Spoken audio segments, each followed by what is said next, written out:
2017 had to offer. The shows don't necessarily have to have started airing in 2017, but they should have aired new episodes at the very least. Number 10. Legion. This is David. One son.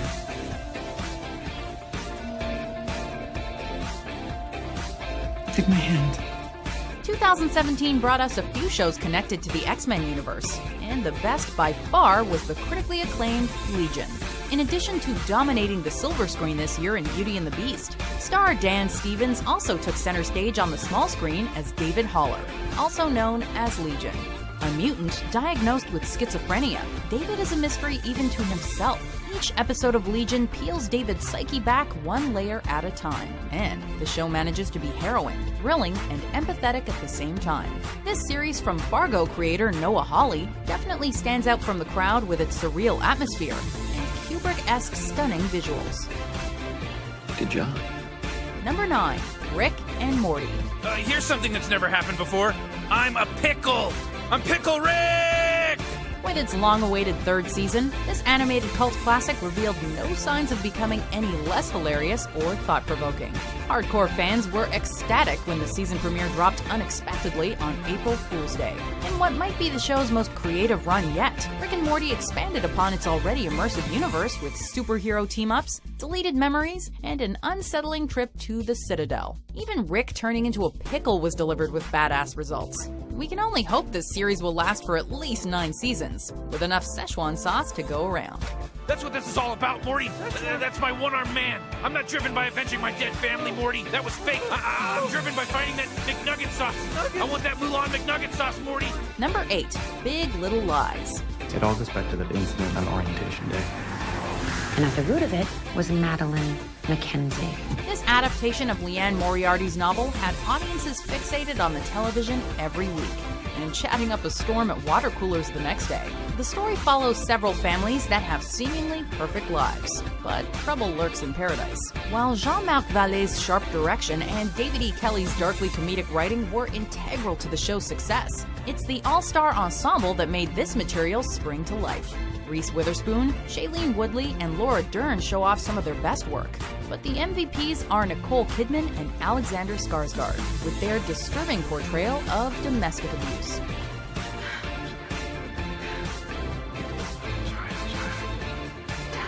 After winning 8 Emmys, there's already talk of a second season. Number 7. Better Call Saul. Bachelor buttons? Okay. Lilies of the Valley. I'll believe it when I see it. Daisies don't tell. Now I've got something to look forward to. Better Call Saul has evolved into something much more than a Breaking Bad spin-off. It's a fascinating character study in its own right that redefines what a legal drama can be. In Season 3, Jonathan Banks and Ray Seahorn once again turned in strong supporting performances, while Giancarlo Esposito finally returned as Gus Fring. May I clean this for you? We have alcohol wipes. I know, it's been in worse places. However, the driving force behind this season was the relationship between Bob Odenkirk's Jimmy and Michael McKean's Chuck. Much like Walter White and Hank Schrader, the audience wasn't sure if they should side with the crooked con man or the man of law. Their sibling rivalry reached its boiling point in the episode Chicanery, one of 2017's most riveting hours of television. Do you have anything else? No. Nothing further. Number 6. Stranger Things.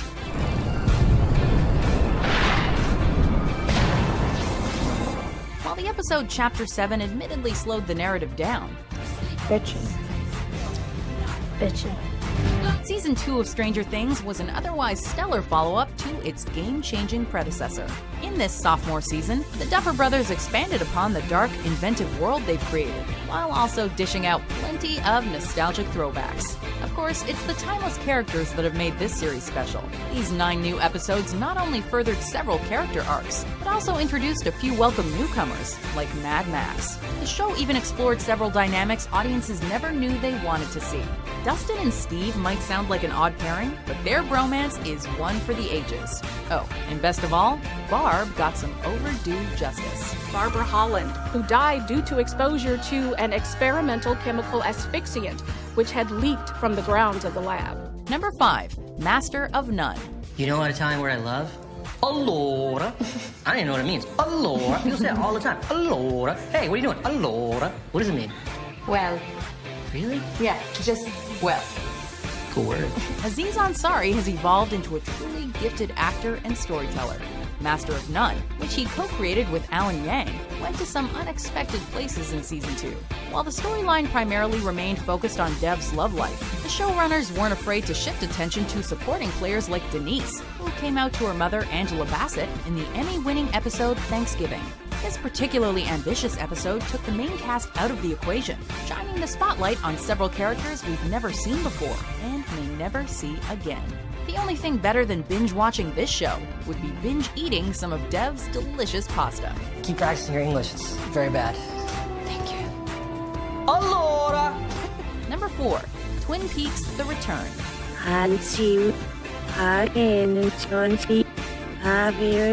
In the final episode of the original Twin Peaks series, Laura Palmer tells Special Agent Dale Cooper that she'll see him in 25 years. The fact that Showtime brought this cult show back in 2017 is either a giant coincidence or the most ingenious example of foreshadowing ever. Over the past decade, we've seen several shows that were prematurely canceled get a second chance. It was a dream come true when Twin Peaks: The Return was officially announced, and David Lynch and co-creator Mark Frost did not disappoint. This 18-episode limited series remained true to its predecessor, with a mystifying narrative structure, bizarre imagery, and subtle humor. Dougie Jones. Number 3. Game of Thrones. Do you believe you're not the game? Do you believe we're here for a reason? As much as haters like to nitpick that convoluted plan to capture a White Walker, deep down, everyone knows that Game of Thrones was friggin' awesome this year. The penultimate season of HBO's epic fantasy series saw Cersei, Daenerys, and Jon Snow at the height of their powers. The Iron Throne's top competitors found a common enemy in the Night King, however, with the fate of Westeros hanging in the balance. Alliances were made, families reunited, romances blossomed, hearts were broken. Loyalties were tested, revelations were revealed, and, of course, fan favorites died. We all have our own theories on how the series will end, but one thing is for certain. The walls have come tumbling down. And the snows fall and the white winds blow. The lone wolf dies, but the pack survives. Number 2. The Leftovers. You're insane.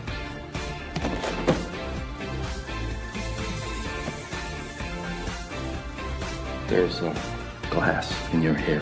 Despite being one of the most critically acclaimed shows on television, The Leftovers failed to gain much traction either with audiences or major awards groups. Nevertheless, the show's third and final season solidified this drama's status as an unsung masterpiece. When it debuted, viewers probably thought they were just going to get a show about the Rapture.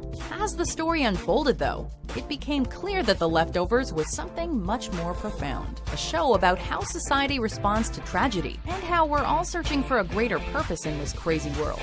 Above all else, it was a beautiful love story, with Justin Theroux and Carrie Coon both delivering powerhouse performances. I believe you. And since it was an especially strong year for TV, here are several honorable mentions. All of my heroes are being tortured. Yes, I'm afraid so. If a list of Hanover hot moms seems dumb to you, you're not wrong.